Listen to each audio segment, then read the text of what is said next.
Hii government inachelewesha mshahara bwana. Bwana hata mimi nafaa nilipe madeni zingine niko nazo huko. Bwana. Excuse me, mister. Yes. Nilikuwa naomba kama unaweza. Yes, can you speak in English? Okay, I was asking whether you could assist me with your phone. I want to contact my parents. Okay. Yeah, I want pocket money. Okay, sawa. Weka namba hapo. Yeah. Senda na kupiga. Ni pesa ngapi ya pocket money? 1000. 5 minutes hapo. Let me call your mama. Hello. Yes, ni mama Ranko. Yeah, you know your son wanted pesa ya kwenda Elsgate. Yes, na ni 2500. Unajua si vizuri mwanafunzi abaki shuleni mwingine ukitravel.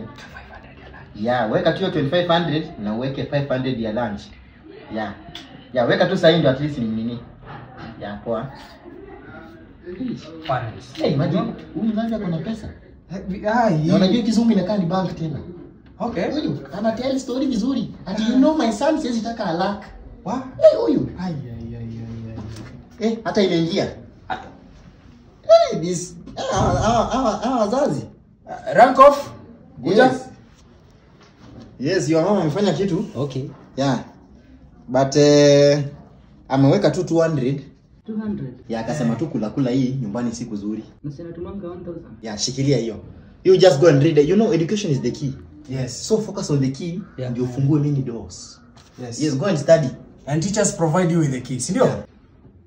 Unajua kuna kijana anaitwa Kamande. Yeah, Kamande namjua. Ako form 1. Yes, hata. Inafaa nipigie parent wake hata Yeah. yeye pia atume kitu. Unaona? Hebu mpigie. Wacha nimpigie. Yeah. Yes. Mr. Uro. Yes. How are you? Poa. Nilikuwa nataka umsaidie na lao moja. Mazee nimepata ka emergency nyumbani. Hata unajua nisha sort vitu nyumbani. Sasa hii wezi. Pole sana. Na yenye alikuwa nayo imebaki hata mimi amenipea nikatuma nyumbani. Yeah. Umekaza sana. Pole sana. Niingie class. Tunaongea baadaye. Ingia. Haya. Na unajua kuna ba. Hakuna ba. Na